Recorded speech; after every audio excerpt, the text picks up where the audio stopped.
Good evening, everyone. Good evening. Good evening. Let's get this party started. Oh,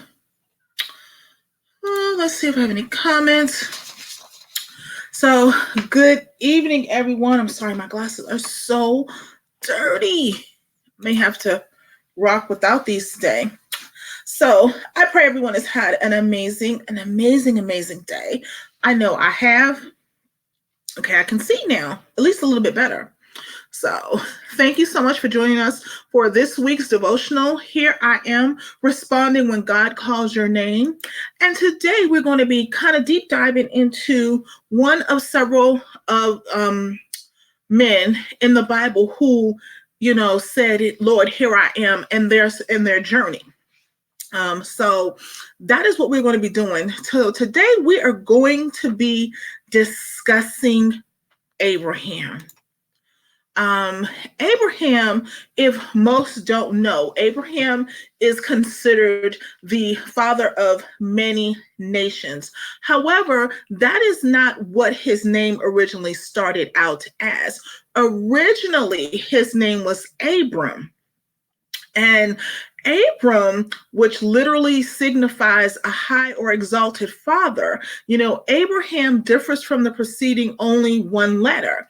Though it may appear very simple and very easy, it's true, it's a true wordplay. So that happened in about Genesis 17:5.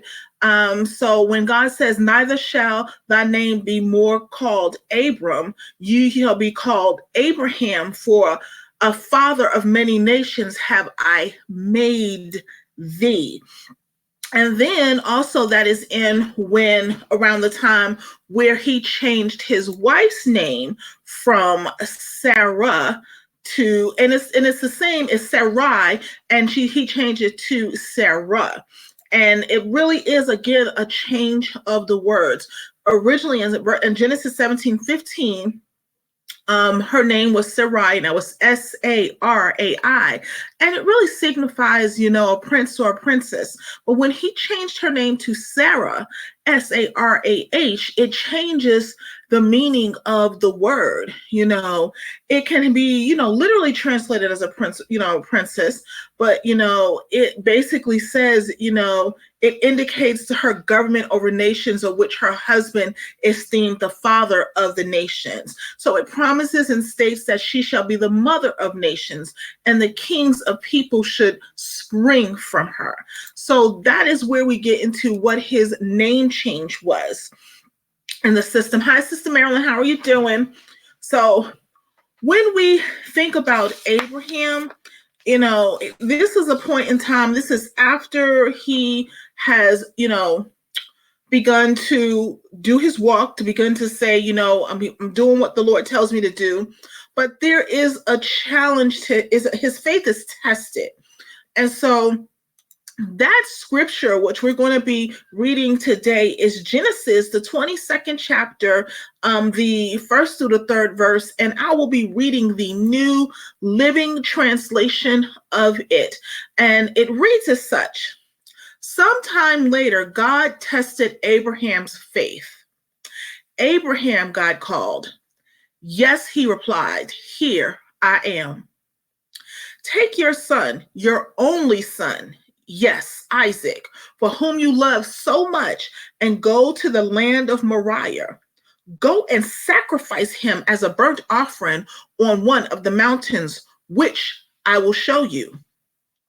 The next morning, Abraham got up early. He saddled his donkey and took 2 of his servants with him, along with his son Isaac. He then chopped wood for a fire for a burnt offering and set out to place God had told him about. So, have you ever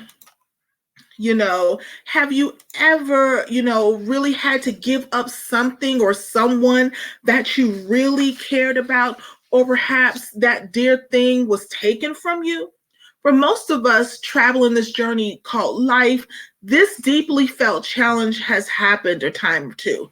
I know it has for me, and it's really still recent. So Abraham, of course, knew this all too well, of what the cost of sacrifice, he could bring, as well as the reward of clinging closely to God. Abram, this was his beginning name, first appears in Genesis 11, where we read he was living with his father, Terah. Joshua 24:2 tells us that Terah served other gods and was living in the land of debauchery known as Babylon.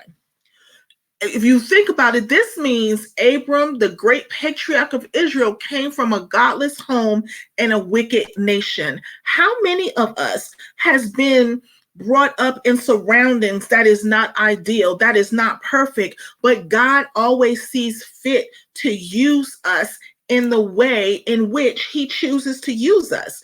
Because sometimes we don't even realize and understand that we can come from just the lowest of the low situation and God can use us mightily. And so it is showing you clear in the word. So if someone was to ever say to you, ever say to you, oh, you can't be that because, look at where you came from, to show them, take them to Genesis 11, and then take them to, be like, oh, really? Let's go to Joshua 24:2, and let's talk about Abraham. And let's talk about how he didn't even come up, in a God-centered, God-fearing household. His father worshiped idols, and that was the, law of the land. You obeyed your father. So therefore, he didn't even come up with that kind of sense of, stability and a thing. So when you get to Acts 7, 2 and 4, it recounts at some point that while Abram and Terah were in Ur, which is Babylon, God spoke to Abram and told him to go into the land that I will show you. This is the beginning of his faith journey. The moment he made a choice to be different. See, he could have stayed with his father. He could have stayed with what was comfortable. He could have stayed with what he knew. But he knew that there was an inkling that there's something better. So therefore, I want something different. So I'm going to be obedient. I'm going to go where this goes, is telling me to go. And so Abram decided to believe God and follow him instead of the false gods worshipped in Ur.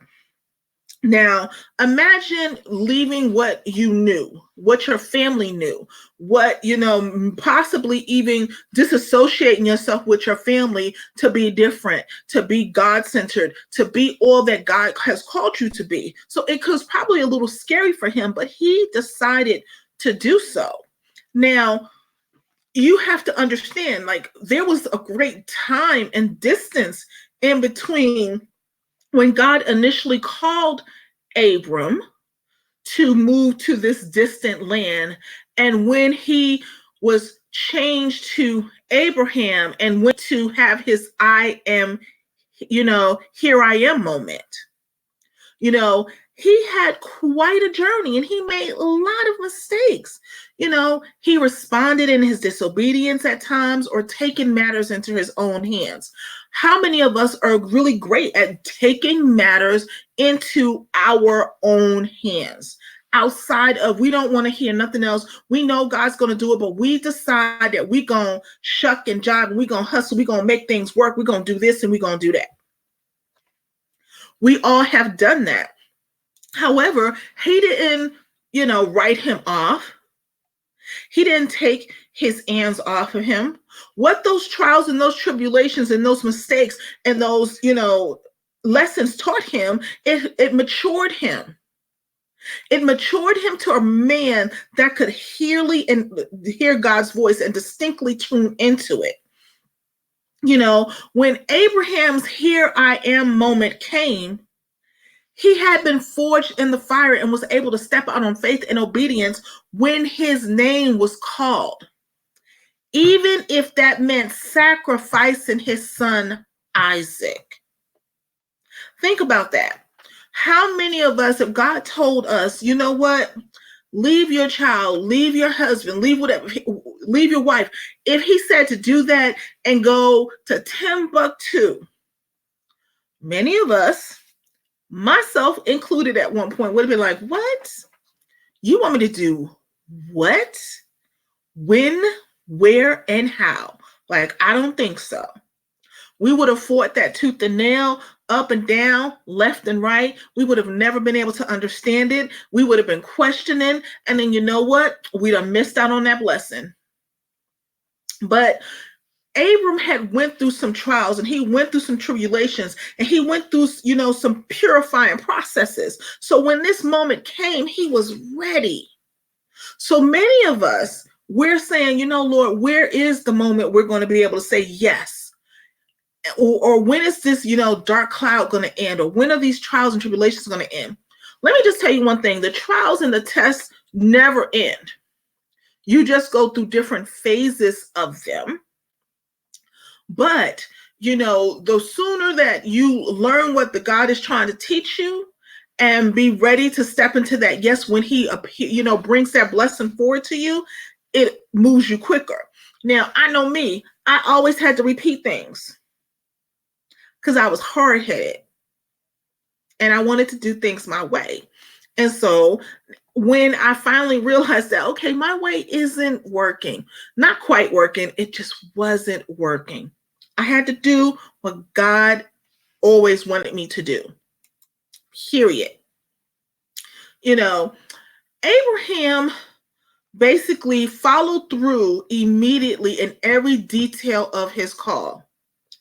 Now, believing that God would eventually spare Isaac or even raise him from the dead. Now, see, this is how early believers believed. They didn't say, they basically was like, whatever God's will is. And it was an either or. It wasn't, Lord, spare my child. His will was, whatever his will is. So in his mind thought, he said, you know what? He's either going to spare his life or when I kill him, he's going to raise him back up.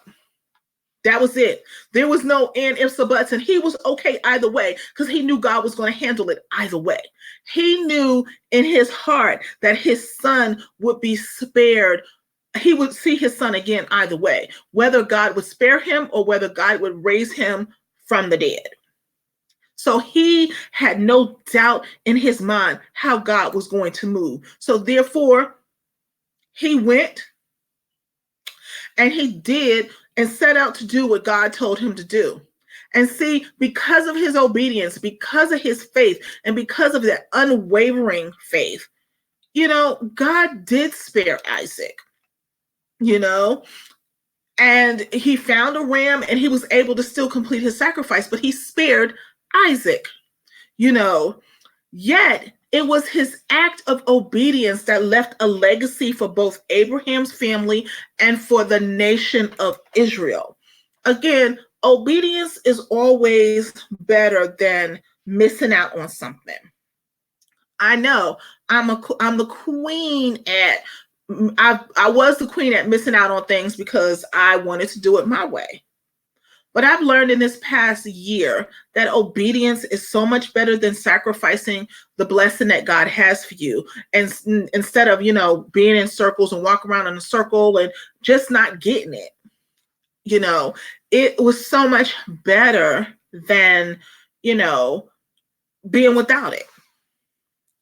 And so what I want us to think about when in this particular situation, what kind of legacy do you want to leave behind? Do you want to leave a legacy of obedience and faith and trusting in God?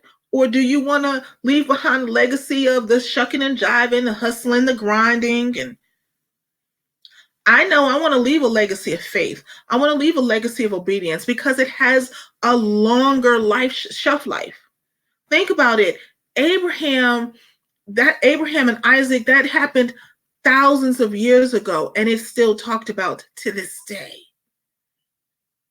Yes, Abraham was the father of nations, but what is talked about is his obedience and his faith, and his unwavering faith when it came to God and when he was told to move.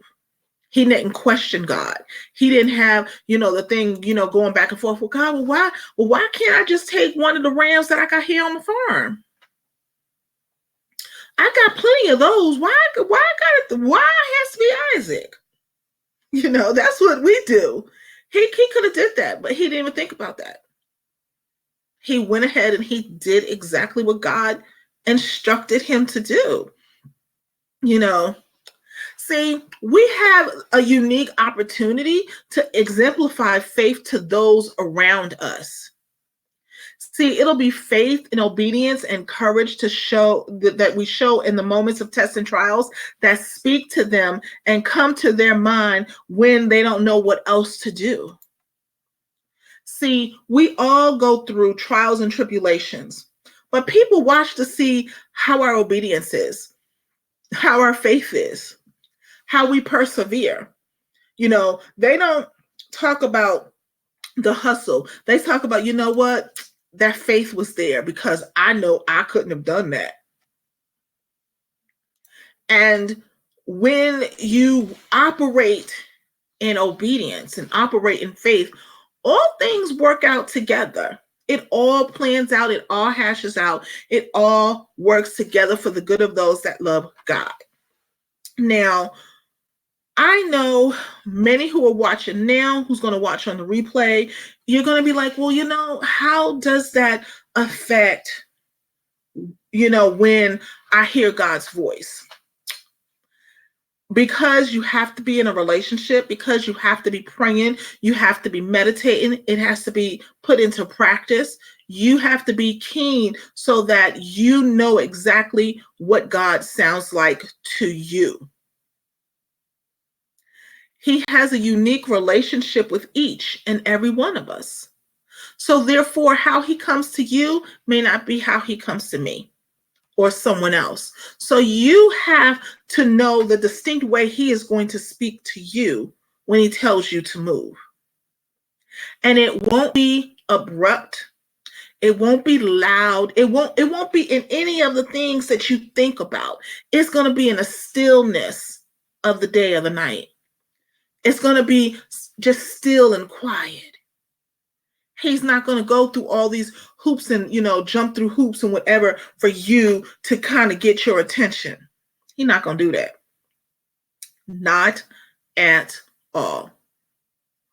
What he is going to do is when he tells you to move, he's going to expect you to move. So again, what do you want your legacy to be? What do you want God to pour into you? What do you want when you leave this place? What do you want people and your family and your friends to say when it comes to your walk? Because I want them to say that I was an obedient follower of Christ and that my faith was excellent. I don't want them to talk about the money I spent, the things I bought, the things I gave to. I want to leave that legacy of faith, as a foundation of those. So when someone looks at my life, they can say, in spite of everything that she went through, in spite of all that was going on around her, she still trusted God. She still had faith in God. She still had great obedience in God. She did not waver in her commitment to the Father. Because everything else, money disappears, fame disappears, looks, all of that goes to the wayside. But what God has for us and what he's doing for us, it is eternal. It is forever and ever. It is never ending. Never ending. So I want us to be like those in the Bible whose stories are told and passed down from generation to generation to generation. So I don't want it to be about the money we had or the money we spent. I want it to be about the walk. I want it to be about how we love God so much and how we was a light to show others God. That is the most important thing at the end of the day. So again, what is your legacy? What are you planning to leave behind? What are you planning to do? Because you can't say, well, I came up in a bad situation and, this is just how I am. Abraham came up in a godless household. He came up with a father who worshiped idols, and so did the entire, continent around him. He made mistakes. He disobeyed. He acted in his own will. But when God called him, he heard him, he listened, and he obeyed. So let's not use the excuse about what we didn't have or where we didn't come from. We have all the tools necessary so that we can have the best possible life in Christ. So when he calls you, will you say, "Here I am, Lord, send me"? When he asks you to give up something that you love the most, will you say, "Here I am"? Or will you say, "But Lord, I love it so much"? When he removes it, are you going to throw a temper tantrum and be like, "But why"? Or are you going to just say, "Nevertheless, thy will be done"? What are you going to do? What will you do? I want to hopefully be like Abraham and say, "Here I am." Now, trust me, when it happened a couple of months ago, October, dang, it's almost a year. And I made that request and stuff started happening. I didn't go in it gracefully. I was upset. I was hurt. I was like, why? And I eventually said, "Okay, Lord, I got it." But I am striving to be at the point when God tells me to give up something or to remove myself from someone or something, that my first response is, "Here I am, send me." So I want to thank you for joining us this evening for Here I Am, Abraham. Tomorrow we'll be talking about Jacob and his trials and his tribulations and what was his "Here I Am" moment.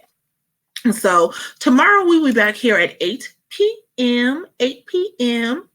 Now, if you are not in the group and you're on Facebook, you can find us on Facebook at YV Daily Devotionals. Again, that's Y as in yellow, V as in Victor, Daily Devotionals. You can go ahead and join the group. We have all bonus content. All of the videos are in there. So come on and have just a great and amazing time with us. And so we'll be continuing on this particular study. Here I am, responding when God calls your name. And again, tomorrow we will be discussing Jacob. So we'll see you tomorrow at 8 p.m. I want you to be blessed. Have a great evening. If you have any praise reports or prayer requests, definitely let us know. We're constantly praying for you every day, not just some of the day, not once a week, every day. We are always praying for your well-being and how we want God to move in us so that we can provide you what you need. Again, if there's any prayer requests or praise reports, put them in the comments. Or ask for the link. We'll put the link back in the comments after the live so that everybody can have that information. But know that we love you very much. Be blessed. Have a great evening. And we'll see you tomorrow at 8 p.m. Have a great night.